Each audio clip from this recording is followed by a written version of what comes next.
Clean it up for what it's for. Okay, so the next step for reassembly after we clean these up is I'm going to take a little bit of grease, just a fine little bit amount there, and rub around inside of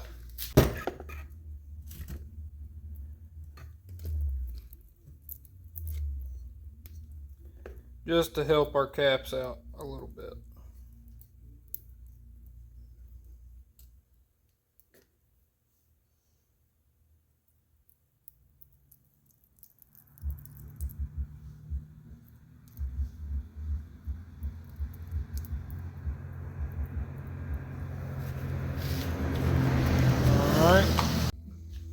Okay, now this really ain't the proper way to do this, but it's how I'm doing it. So we got our axle shaft, got our good 20-year-old U-joint that was new in the truck. I found it in a bucket of parts. Set that sucker in there. Considering how old it was and it's got a little grease in here, we're playing with fire with these needle bearings by putting some extra grease in those caps. Slide them suckers up on there. Now putting that extra grease in there can make these caps hard to seat,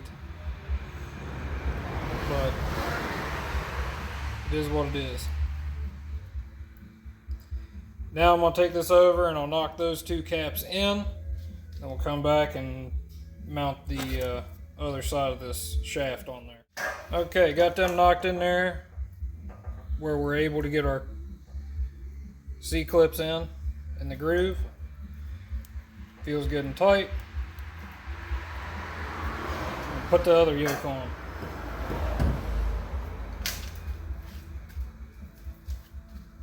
Please don't send needle bearings everywhere. Okay.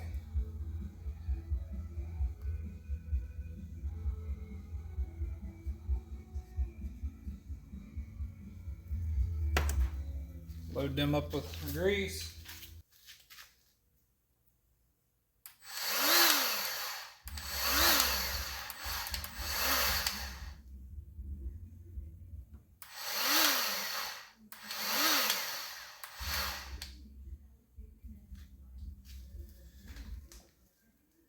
Okay, looks good.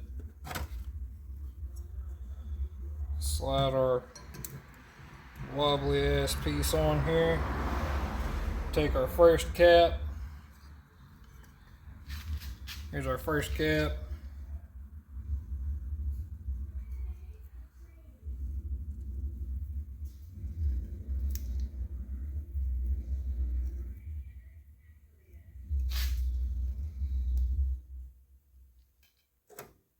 Second cap.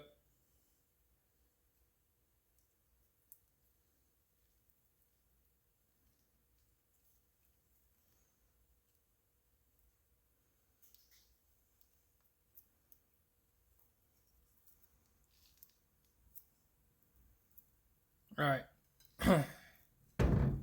Now we got that, I'm gonna clean my hands up and I'll tap those in. Gotta be careful with that because I think we got a little bit much grease in there. It'll be okay. And there's our U-joint reinstalled. It's got all the C-clippies back in it. I reused the C-clips from the old U-joint. They were still plenty springy.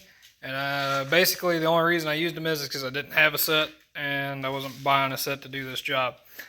Like like I said, just trying to low cost, use the parts that were in the truck. We're not replacing any seals. We are going to repack the wheel bearings while we're in here. So anyway, there's our U-joint back together. So now I guess we can start reinstallation. Okay, so now what we're going to do is we're going to take and we're going to clean up some of this corrosion off the face of where this spindle mounts in here.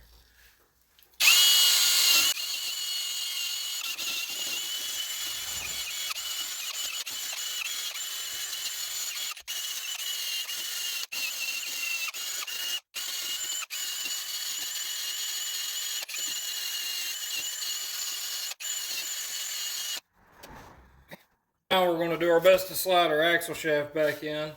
Hopefully not do any damage to the seal in there. So I've got some grease here. I'm going to spread it around where the actual seal rides.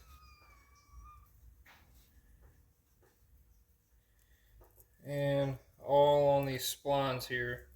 And we went ahead and ran the wire wheel around the splines, cleaned them out real good with a pick. Because there was some rusty junk in there.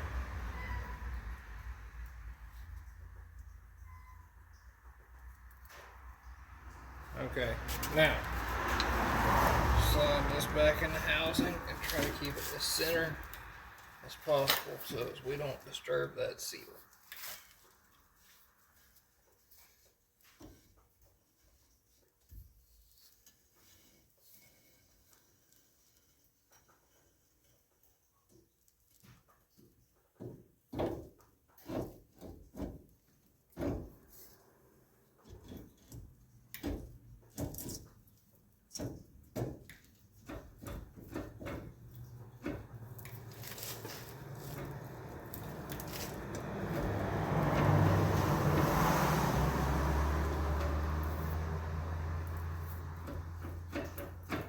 Alright, it's seated.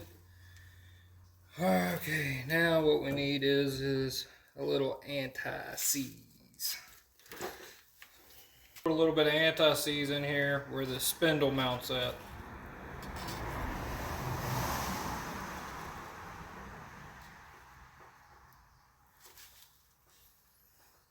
Yes, Bob, this is not a can of food. Go away.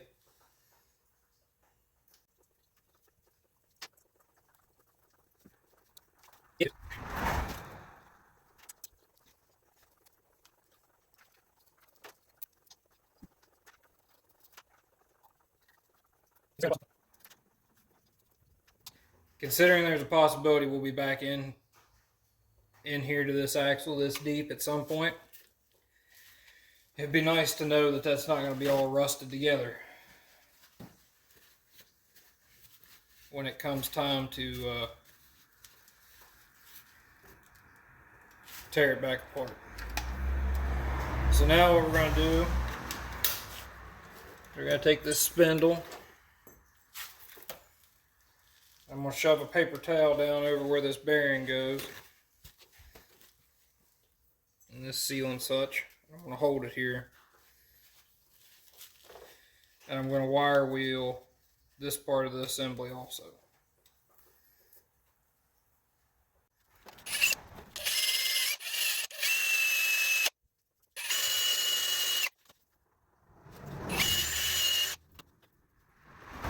Now,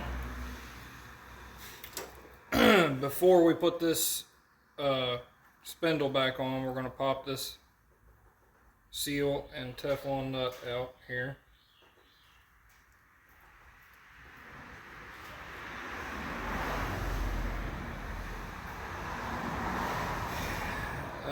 This bearing looks clean and all the rollers looking to be in good shape. I'm not going to replace it, but what we are going to do is we're going to put some more grease in here if we can.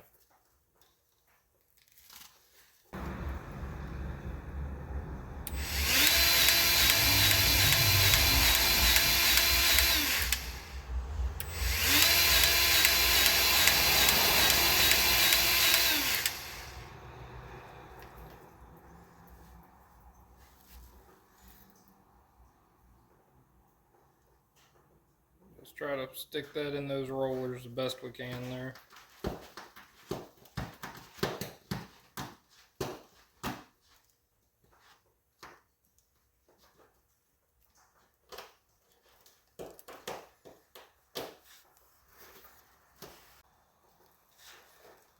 Okay, put our two pieces back on here. Their formation, and then the spindle just slides back on. Actually, I want to go ahead and spread some anti-seize on this too.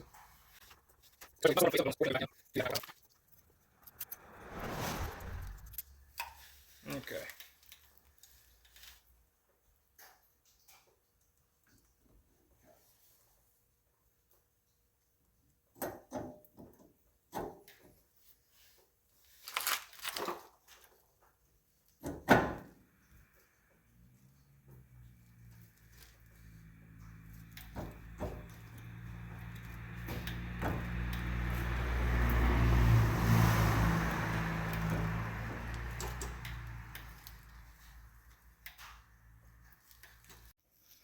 Okay, got our spindle back on there. And I was cleaning this up because we're going to go ahead and repack our wheel bearings and such. And I noticed a little something here.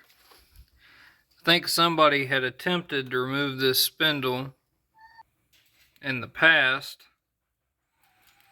and was unsuccessful, considering the U-joint was still bad, because it's been hit with a hammer right there and it's been hit with a hammer right there. Now, that being said, that should be good, because I believe that is where the outer bearing rides, is on this face, not this face. So, while we got this apart, went ahead and cleaned the spindle, like I said, and we shot a little bit of grease to that spindle bearing instead of like completely repacking it. These wheel bearings are actually in good shape for a vehicle that sat so long. The races don't have any rusty flat spots on them. The rollers don't look like they've got any rust in them. So we're going to pull these wheel bearings out of this hub, and we're going to clean these up. We're going to repack them. Continue on with our reassembly. Got the seal popped out, and pull the bearing out. I want to look at this bearing. It's in decent shape. It's actually fairly well greased. I mean, for the age of that grease, assuming nobody's been in here since the truck was parked in, guessing, 2008, can't complain about that. But now all we're going to do is we'll take and clean this hub out of all this nasty grease, and we'll make sure that this inner race is good, just like the outer race. I didn't mess that seal up real bad taking it apart, but I might see if I can get one tomorrow at the parts store. And we've got to clean these and re-grease them, reassemble them back into this hub. Then our next step will be cleaning up that backing plate and getting it bolted back on the spindle. Then we'll be able to reinstall our hub assembly, put in the special Qudra-trac hub, well, what goes in place of your traditional lock-in, lock-out hub, and throw the brake caliper back on, and we'll be done. Not a bad job. Okay, so I was wire wheeling this backing plate to try to paint it and preserve it a little bit, you know, considering it's a little rusty. Now, the actual bracketry for the brake caliper is perfectly fine. This little piece of sheet metal that's welded onto it that kind of acts as like a dust cover. Yeah, it's seen better days. Not much we can do for that. Leave it as is. But the actual dust shield, backing plate, whatever you want to call it, for the rotor itself is cracked there and cracked up here. Alright, got those cracks kind of welded up. This one over here where I was screwing around trying to record, it sticks up a little bit. That might need to get whacked down with the grinder some. I don't know if there's enough clearance for the rotor to get in there. We'll cross that bridge when we get there. Right now, I know this isn't cleaned up for paint as perfect as it should be, but it's good enough for me. So I'm going to go over here and hang it up and paint it. Alright, we got our backing plate painted and preserved for as much as we can do with it, and tacked back together. Now, one thing we are going to do is put a little anti-seize on the back of it so that it's not stuck on there the next time we have to pull it off. So, trying to make life a little bit easier. Because if I do ever get this truck done, I do intend on using it.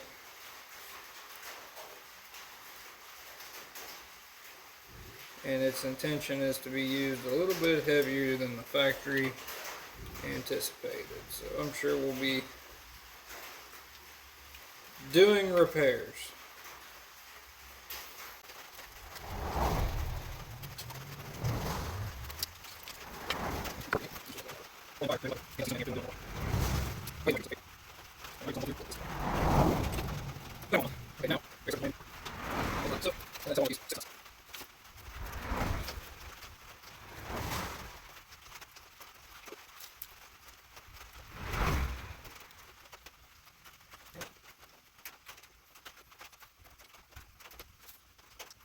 Alright, now we need our impact taker.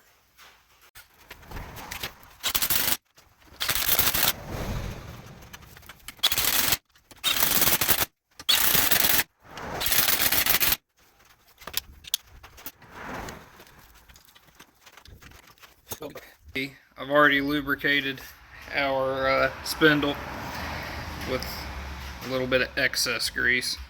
Repacked the rear bearing and went ahead and put a new seal in there. The part number at Napa is right here. I don't think I've ever seen that brand seal before, but it works. It's like $8, which is actually high for those. A few years ago they were less than that. Or I'm fairly certain that's the exact same seal that goes in any of these full-size G-Pubs. So the next thing we're going to do is we're going to flip this over. We're going to put a little grease in the outside portion of our hub and on our race.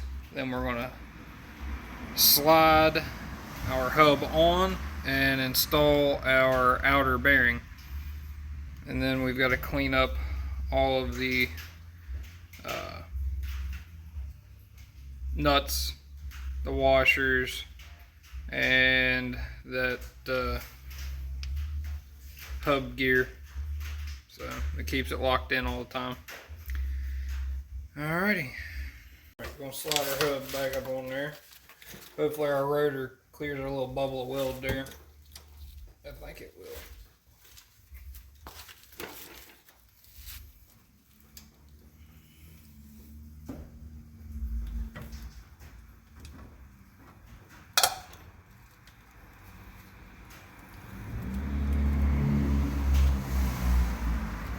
Next comes in our outer bearing. I already dropped grease back in there against that race, so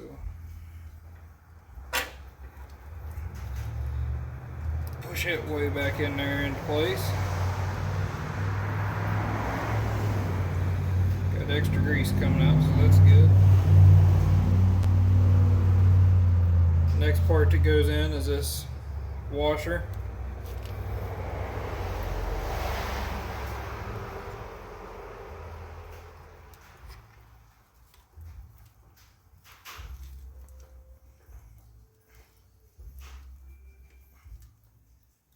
So the next step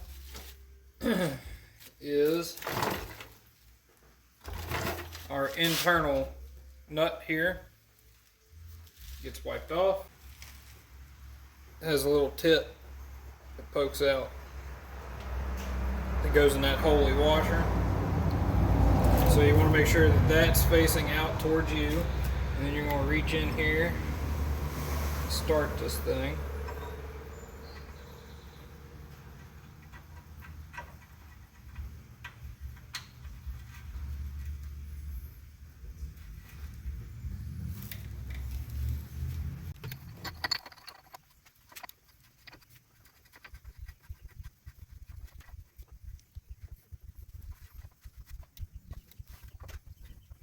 Okay.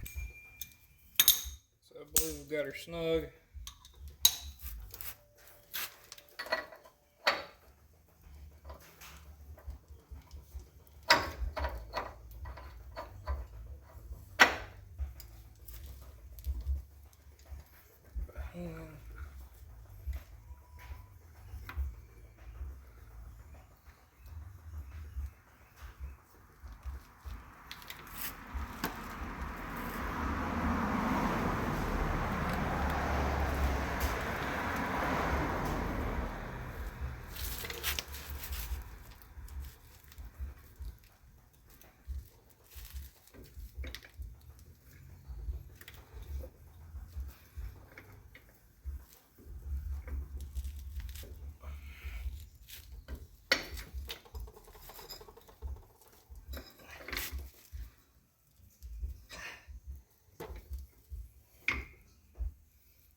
That's feeling pretty good.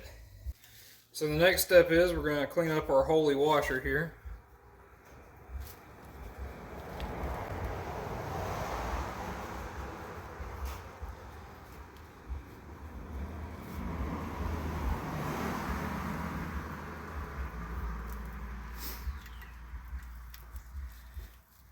And this is where you got to kind of get down in the floor and look back up in there. Okay, our stud's right at the 6 o'clock position. So start our washer in there.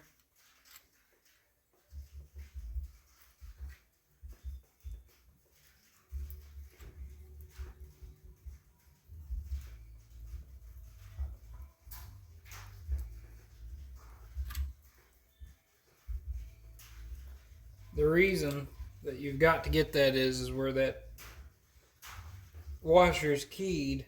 You need to be able to watch that nut and make sure that the correlation of where the key is and where you got a hole in this washer is going to hit that stud and line up on it.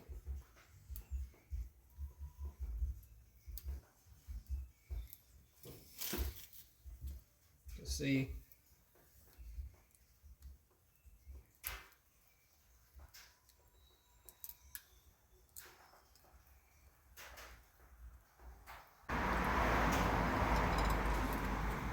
All right.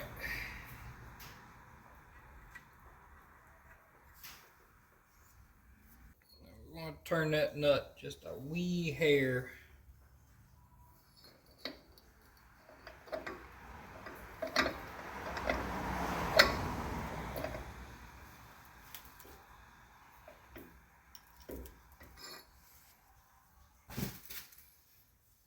Get it to correlate.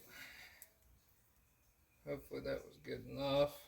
Where's our key at? There's our key. The key goes, it's in the top of the spindle. The 12 o'clock position.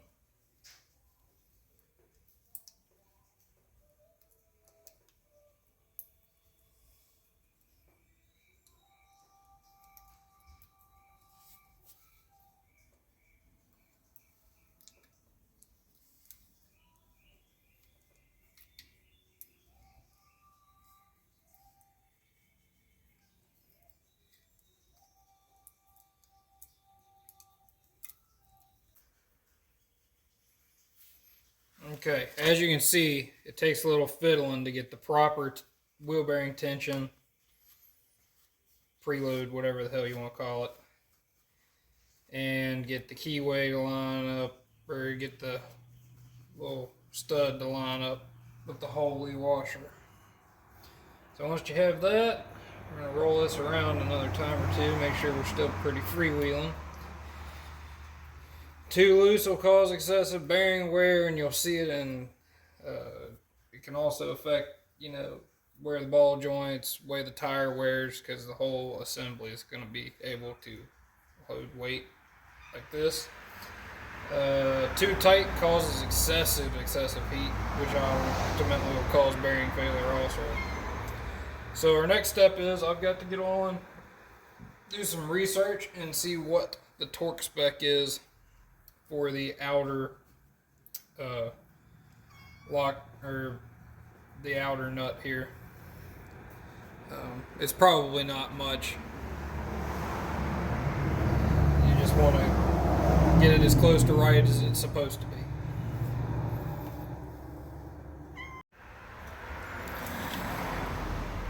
Okay, we got our outer nut installed there.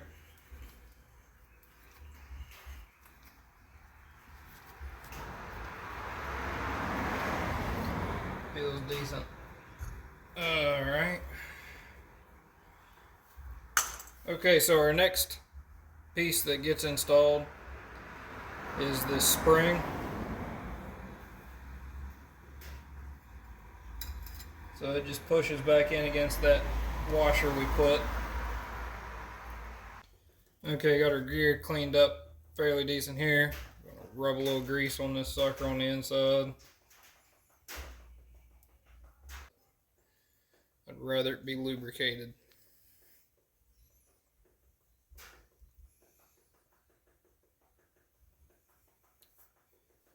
Okay. Then we take it just like so. Get the splines lined up. Which of course I did perfectly there earlier.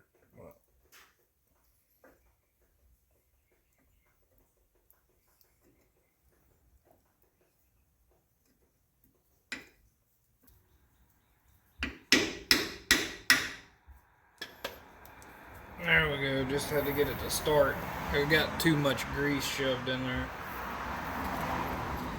if you cannot tell.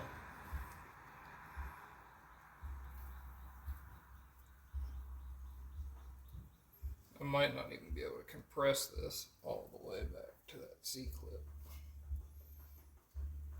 Spring pliers go.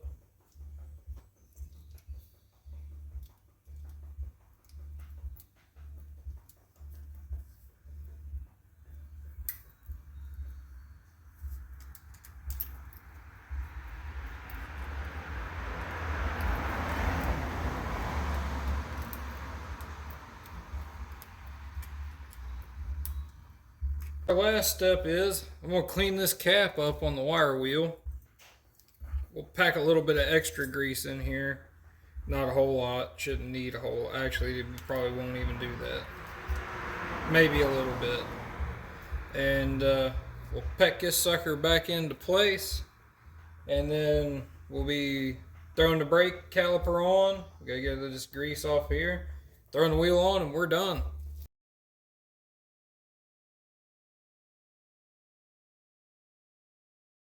The next thing we got to do is reassemble our brake caliper. So I'm going to go ahead and put some more anti-seize on these bolts. Just because Jeep uses these Allen head ordeals and they make everything so much fun. So I've got our Allen wrench right here, whichever one of these it is. It's this one. I do not know what size that is off the top of my head. So we're going to put our pads back in our caliper. So, and these brakes do install easy, and they just drop down into place like that. You take your bolts, they thread in from the back side here.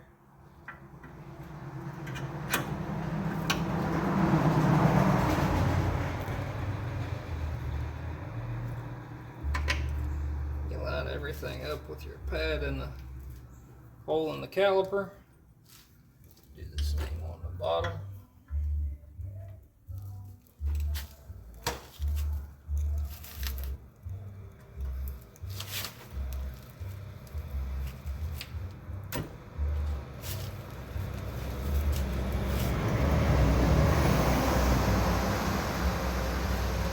And then you simply take the Allen wrench and you tighten them up.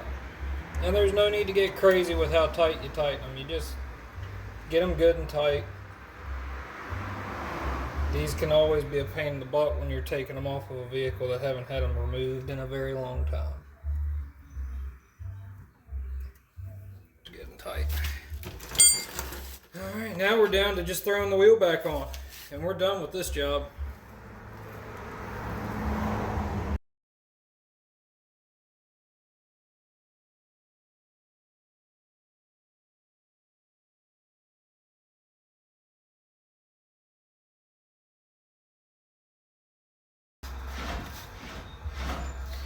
No clunky clunky.